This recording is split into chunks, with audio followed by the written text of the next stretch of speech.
Thank you very much. What a great introduction. A hobbit with the greatest heart. How many of you were here yesterday? Oh, we shall come up with some new things to talk about. Hello. So this morning I woke up at 4 in the morning because I'm still on Los Angeles time. But I went out for a run. I ran around Ghent. We're staying in Ghent. Oh, somebody liked it. Yeah, beautiful. Went over a bridge, went down the long run. Yeah, it was beautiful. Misty out. It was dark when I started. It was light when I got back. I kept thinking, why is there no traffic on a Monday morning? It's because it's Sunday morning. So, but that's the most I've actually seen. You know, I do interviews and people say, well, you know, what did you think? What do you think of Belgium, you know? And I say, well, what I know of Belgium is in 330-second interactions with Belgians. Actually, for people from all over Europe, it comes up. So, many people have given me gifts of chocolate. Thank you. Many people have given me, one gentleman gave me a beer, a local beer. He said if I try, you can't get it anywhere else. He said if I tried to get it in California, it would pay $80 or $100 for one beer. So I have to decide tonight whether I want to drink that beer. What else? I don't believe the waffles. The waffles, is it a thing? As a joke, right? Are Belgian waffles Belgian waffles? Yeah. I love Belgian waffles. Don't joke about the waffles. Well, no, I thought that the joke was on me. I'm like, oh, Belgian waffles, they're from Belgium. I'm like, yeah, no, they're from Belgium. I'm like, oh, okay. I have to have some Belgian waffles. What else do they say? Chocolate, beer. People said French fries. Yeah, Belgian fries. Belgian fries. French fries. I got it. I got it. I'm a little slow. A hobbit with a big heart, a little slow. Yeah, so that's good. It's been a great convention. If you guys had, it's almost over, right? Is it almost over? It is. It's been a great con. Have you guys had a good time? Yeah. The costumes are fantastic. I've met so many people. I had a good time in the photo line. Raise your hand if we did a photo together. Did anybody come to the photo? Thank you so much. We had fun, right? So fast. There's so many people. All right, well, I'm happy to answer any questions we want. Usually we start out with kind of the same question in every convention you go to. What was it like working on Lord of the Rings? It was fun. And is there going to be a Goonies sequel? Probably. I don't know when. And that's it. That's how we always start. Are you going to be in it? I don't know. Maybe. Would you like to be in it? Sure. Why not? Yeah. I used to really want to see the sequel, really be in the sequel. You know, carrying the same story forward, the same characters only 20 or 30 years later now. But now I kind of feel like maybe they should just reboot it. Feels like maybe that's the thing to do. I don't know how many of us look right anymore. Plus, Corey Feldman and I came up with an idea for the sequel. We were very proud of it. And we went in and told them. And they went, oh, no, we don't like that idea. So now I'm like, oh. So someday they'll get it done. Someday they'll get it done. Maybe I'll be alive. For a while I thought, oh, my daughters should be in it. So my oldest daughter was in Lord of the Rings. Do you guys remember the last shot of the last scene of the last movie? Little Eleanor comes running down the lane to welcome Sam home. Daddy. I should read that thing for you. But anyhow, so now she's 20. But there was a period of time when she was 13, 14, where we thought, man, she's the perfect age to be the kid, you know, because maybe it'll be their children or the Goonies now. But it's hard to do it because it was so special. It was such a special, magical time. You know, it was a big budget movie for the time, $60 million, 50, 60, I don't know how much, but they could make mistakes and they just leave it in the movie. Now, can you imagine any movie where they on purpose leave mistakes in? Like one scene, I accidentally call Brand, who's the older brother, Josh. That's the actor, Josh Brolin. So we're in the basement before we start the adventure, and I go, Josh! They leave it in.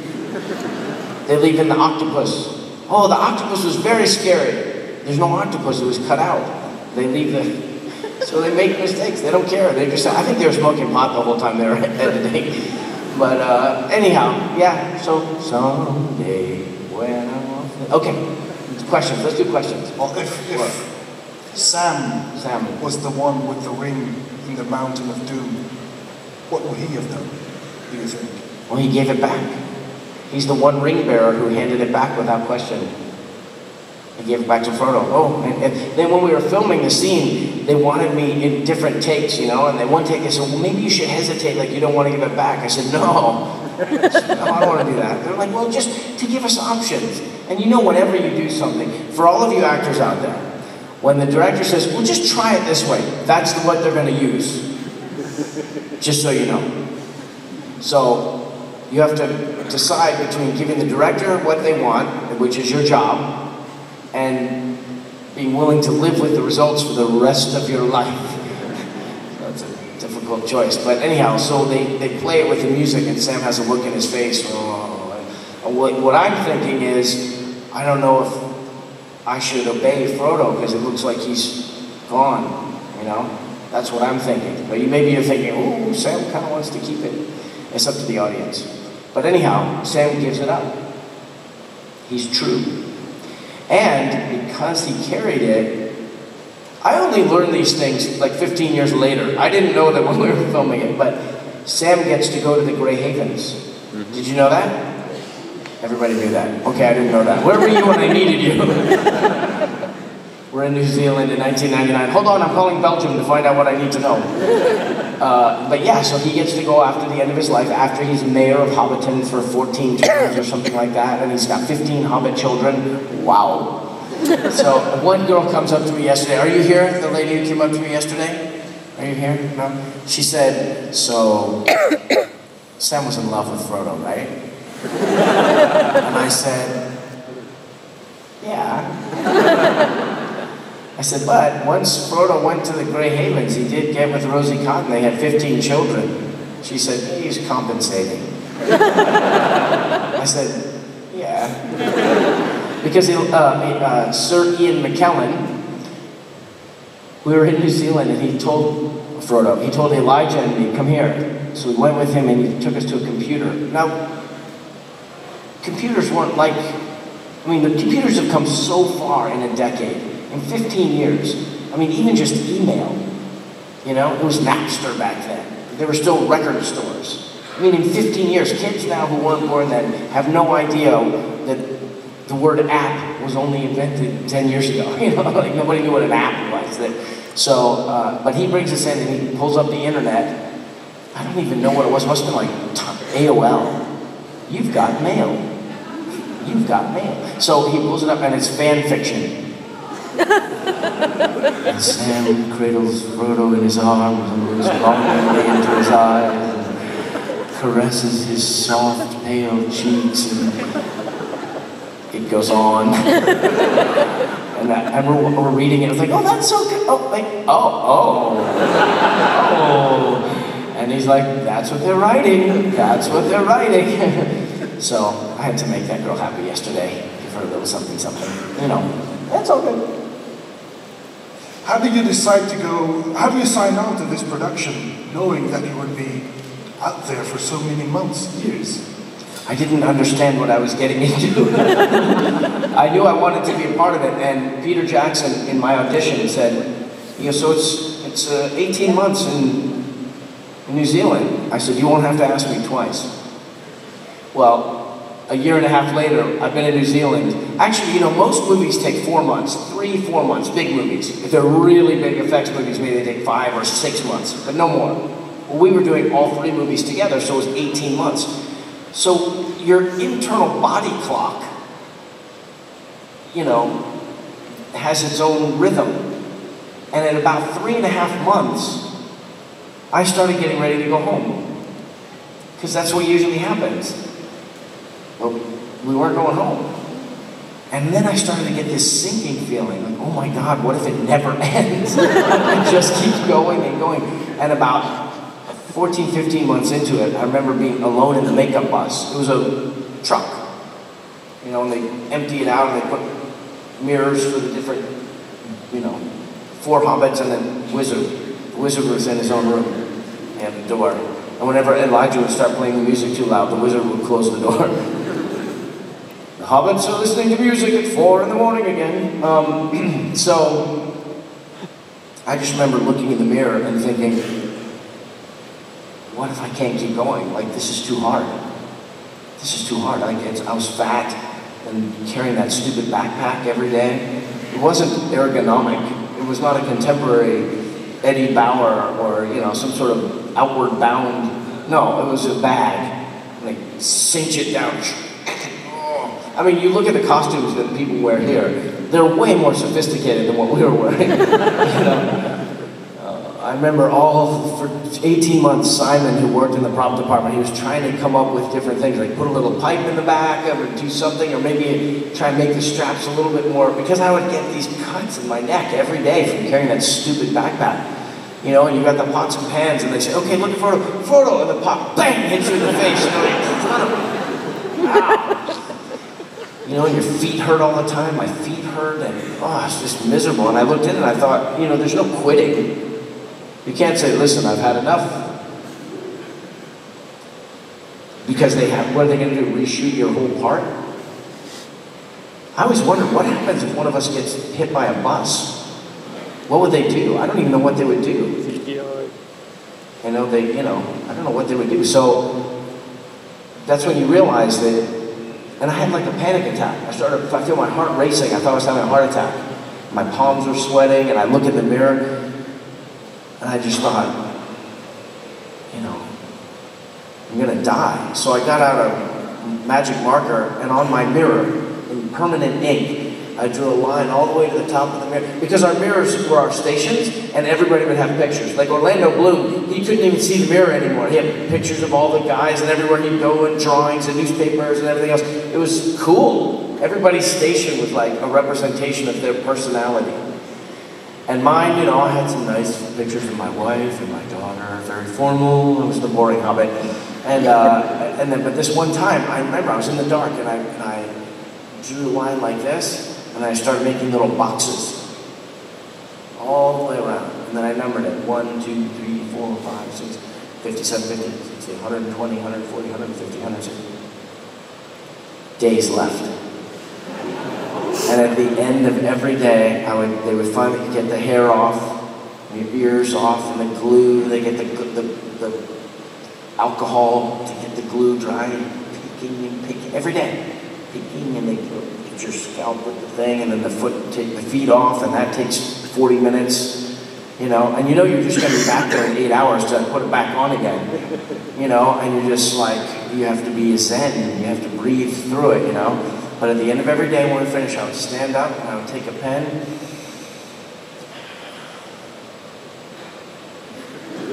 make a little mark. And Elijah came, he's like, what are you doing? I was like, this is my ritual. Just enjoy yourself. This is a once-in-a-lifetime thing. You'll never be here again. I'm like, I'm going to survive my way. You survive your way.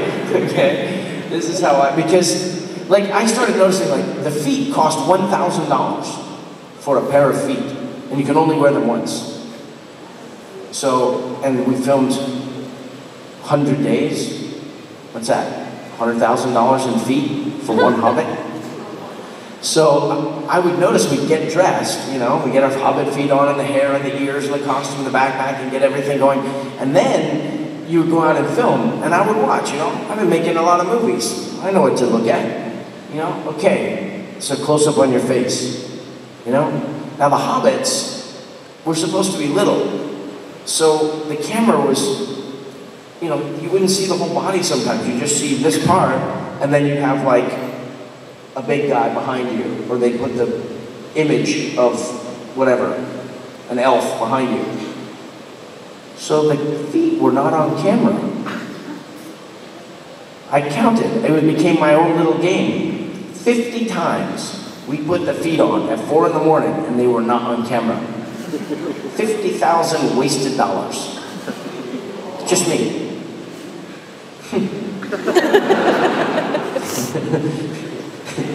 I remember, you know, he said, Peter, do I have to put the feet on today? Do I have to put the feet on today? And you say, yes. You have to put the feet on today. Okay, put the feet on. La la la. Elijah plays more music. So, it was the hardest thing I've ever done in my entire life, but it was the greatest thing I've ever done in my entire life. And I realized that your enjoyment and your sense of fulfillment and satisfaction is directly proportional to how hard it is. In life, everything you do. You go to university, hard. You get a degree, you're so proud of that degree. So everything you do in life, the harder it is, the more determined you are to get it done, the more satisfying it's going to be. That's what I learned. That's what I know. That's my wisdom for you. Enjoy. You have to make sure today you get questions from the back, because we didn't answer any questions from the back yesterday. Okay. So I assume you read the books? You assume correctly. My question is, in the last book of Lord of the Rings, there was this whole war going on in the Shire that wasn't filmed. It was filmed. You don't remember? Well, when Frodo is with Galadriel and he looks into the Palantir, he sees a vision of the scouring. Okay, but I meant like... Oh, now he's going to get all particular on me. I know. And no Tom Bombadil either, okay? Sorry. The book is like this. They have to cut something out, you know? Yeah, it was rather large. How do you feel about this part of the Shire not being in there? I was very upset because Sam kicks butt in the scouring of the Shire. Kills a lot of orcs. But then they let me kill orcs in the rest of the movie, you know? And Cirith Ungol, I stabbed Shagrat. That was enough. One good orc killing was enough for me. No, we really were upset about that. It was, we really wanted that to be in there. But you understand, like, how many endings can you have? The movie ends, there's like denouement after denouement after denouement, and it's like, you know, it's 45 minutes of the end of a movie. So, we did it. We got rid of the ring, Frodo goes to the Grey Havens, the king becomes the king again. We did it. We did the movie, you know. When they reboot it, they could put the Scouring of the Shire in it. You know, I always thought of the Scouring of the Shire as like Magnificent Seven or something. Like it was a good Western. They come back from the road, you know, and the women have been, you know. It's a great bit in the book. But I met a lady yesterday. She was, not yesterday, whatever, the last convention I was at, in Amsterdam. And she was saying, you know, how do you feel about the fact that the movies are not as good as the book? I said, I'm okay. Movies are pretty good. Movies are pretty good. But she was a Tolkien expert. You know, people who studied elf languages for their whole life. They can conjugate they can do all the different, you know, and not just the etymology of the words, but also what do you call it with the families, you know? They can go through the lineage of all the families. It's like in the Bible, you know, Jehoshaphat begat so-and-so, begat so-and-so. They can do that with all the elves. Like the Silmarillion, they memorize the Silmarillion. I read the first 7 pages of the Silmarillion like 15 times. And I finally decided, I'm not going to read the Silmarillion. I don't understand it. But then people tell me there's love stories if you get into like page 50 or 100 or something like that. I don't know. Yeah. Hi, Sean. Hello. My question is over here. Hi.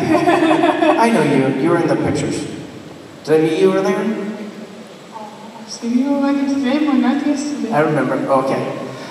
When at the end of the 3rd movie, you hold your little girl, and the emotion in your eyes come, the journey is gone. Did you really have to do that, or were you glad that you did go home after that?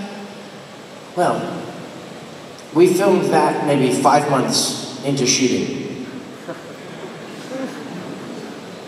That's what would happen.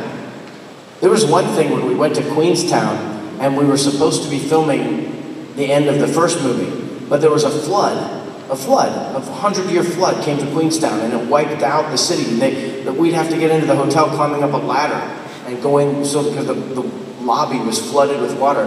And the sets that they had built out on the river, the elven, whatever, sets, the ruins had been destroyed from the flood.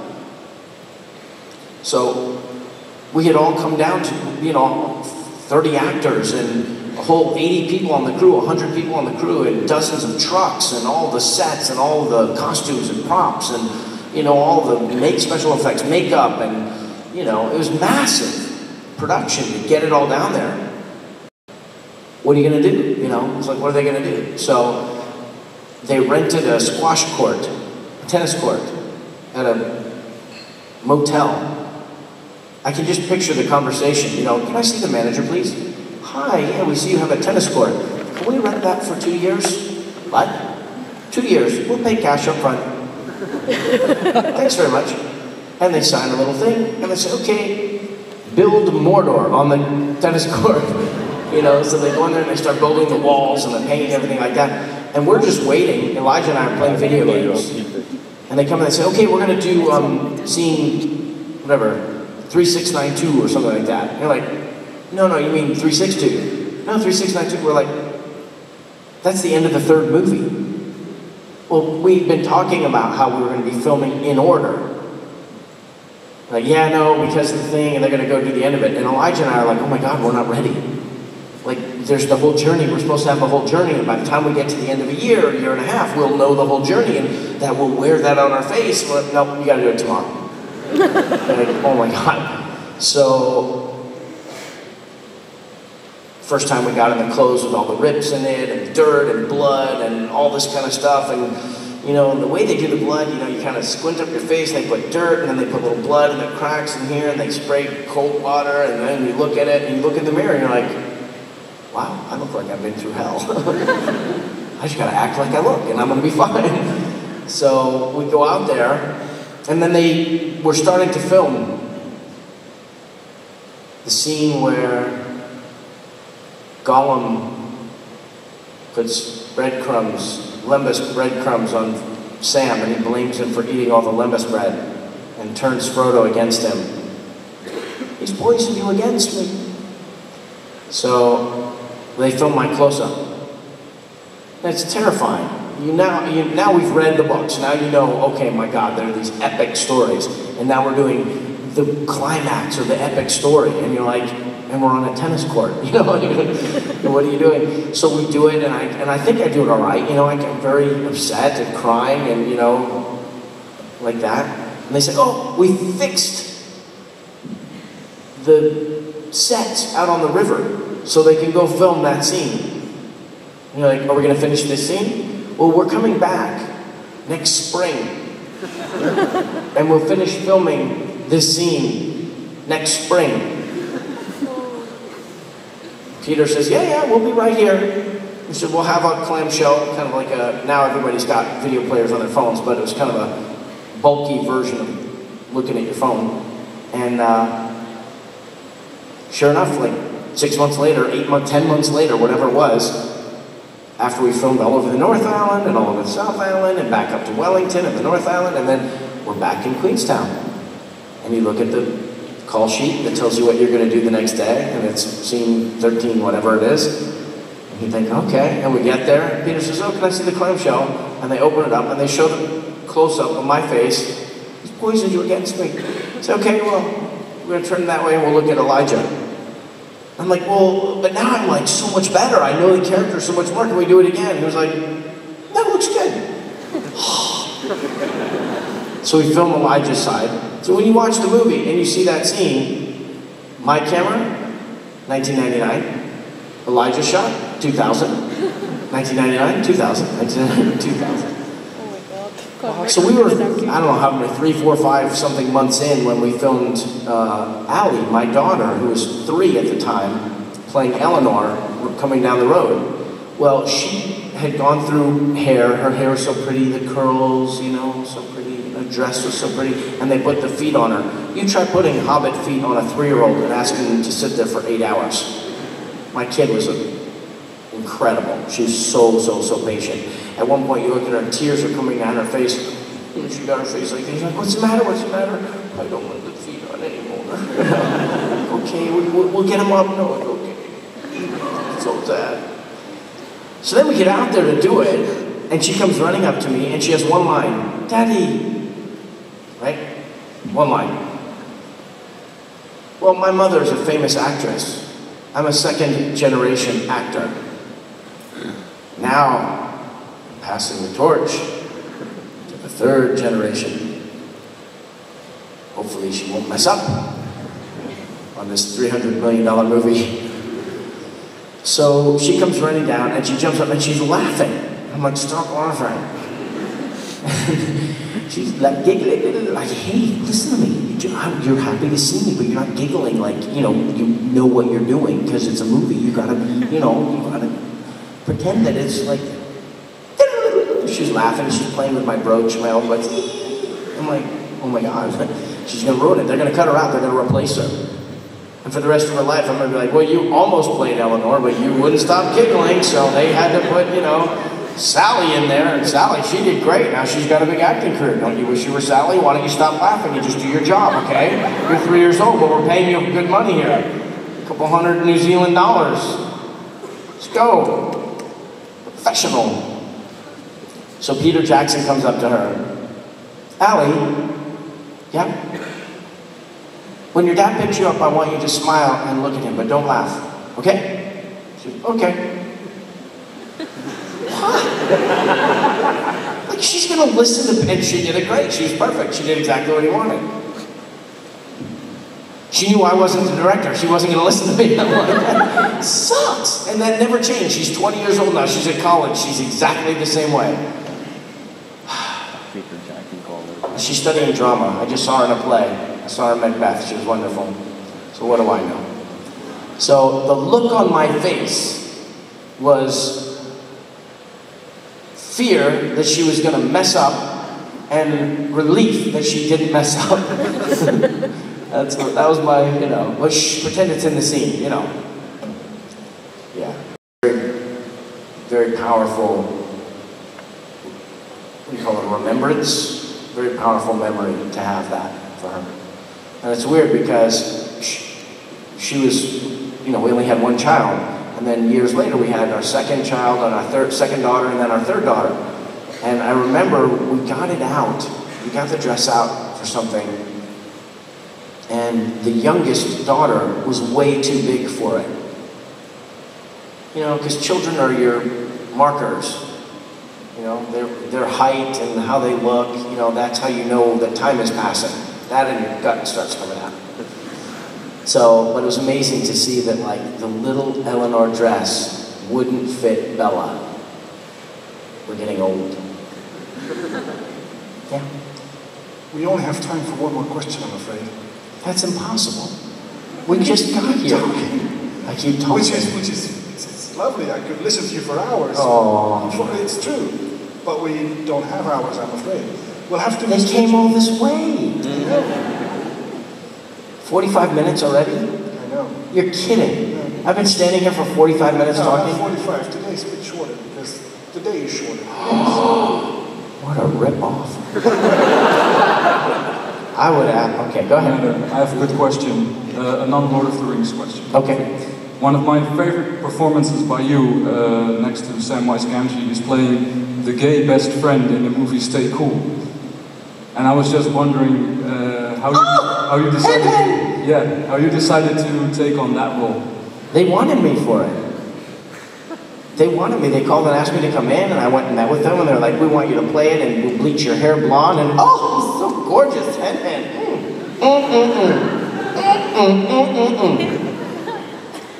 Henry was the name of the main guy. And I was looking at him, Henry, you look good. Eat you up with a spoon. Who knew? Who knew you had that? I'm an actor, I'm a professional actor, you hand me an umbrella and tell me to fly, I'm like, great, I'll fly with the umbrella, you hand me a syringe and tell me I'm gonna, overdose on a toilet, great, now I'm overdosing on a toilet. Like, your job as an actor is to go where go where the character takes you. So I loved playing, my character's name was Big Girl. You're laughing. Girlfriend, that's his name, Big Girl. You look good. Yes, you do. Belgium. There's the Belgian chocolate right there. It's vanilla chocolate. I love that. And I love that whole cast that was in there. Beautiful cast. I had a great time making that movie. A couple more. Come on. Is the next person here yet to give a talk? Well, then just keep going. Jeez. Aisha, you told us the fees are $1,000 per couple, huh? So if we're now 2016, they're now like 10 grand per couple. So would you do the movie again if you knew that? 50 shots with $10,000 feet? I might try and sell them new feet. I start a business. I mean, I bet they could do it a lot less expensively now. And I think the feet, from what I understand from the hobbits in the Hobbits, they were more comfortable. Like they got the gel working even better. They were a little more kind of designed like shoes rather than, I don't know, slippers or something. But of course I would do it again. Of course I would do it. But yeah, of course. Of course. Of course. Hello. First I wanted to mention the girl you talked earlier about with the question about Frodo. She's one of my best friends and I texted her earlier to say that you told the story and she was over the moon. She was? Yeah, she was really happy that you She was home reading fan fiction, right? Probably. So she's very happy. And besides that, I wanted to ask you, obviously besides Sam, who's your favorite Lord of the Rings or Hobbit character? Well, tell her I said, thanks for giving me some material to talk about with my Belgian friends. It was a fresh fan fiction. She was so funny the way she said it. Because she's a pretty girl, you know? She's like, so, tell me. Sam like fun. Yeah, okay. Why are you asking that?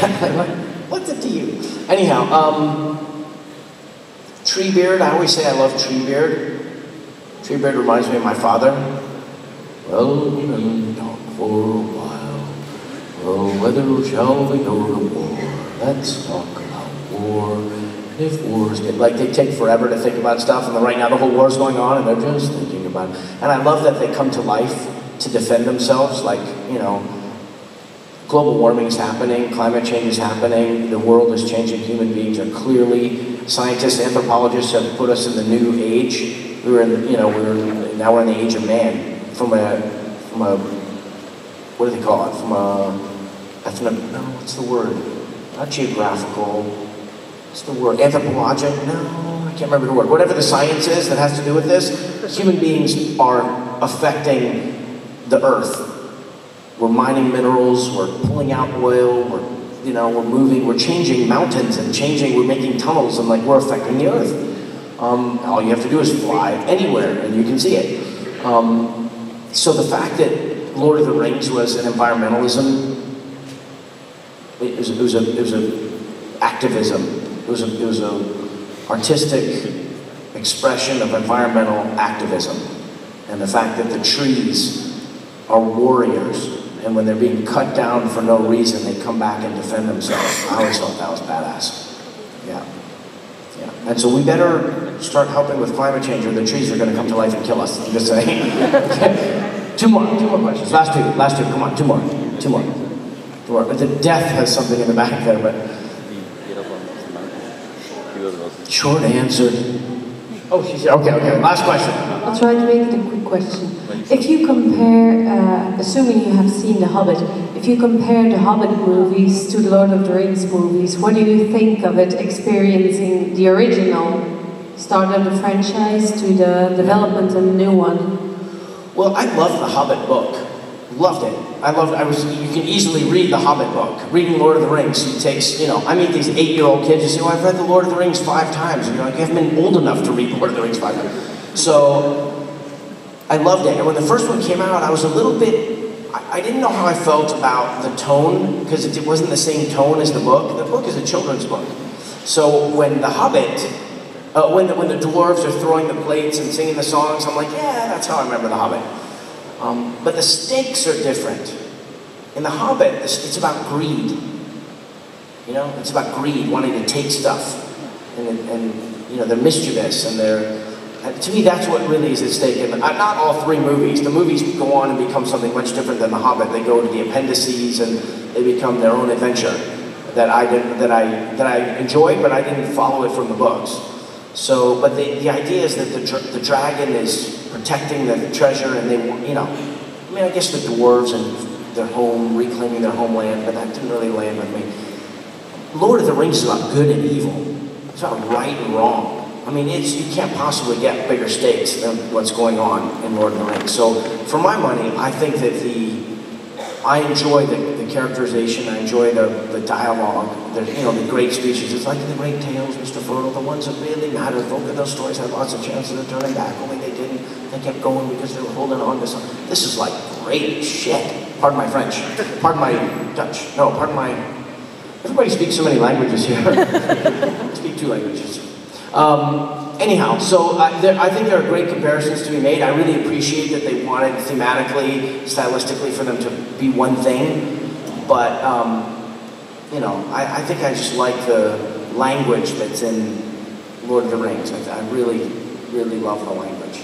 So, but anyhow, good director.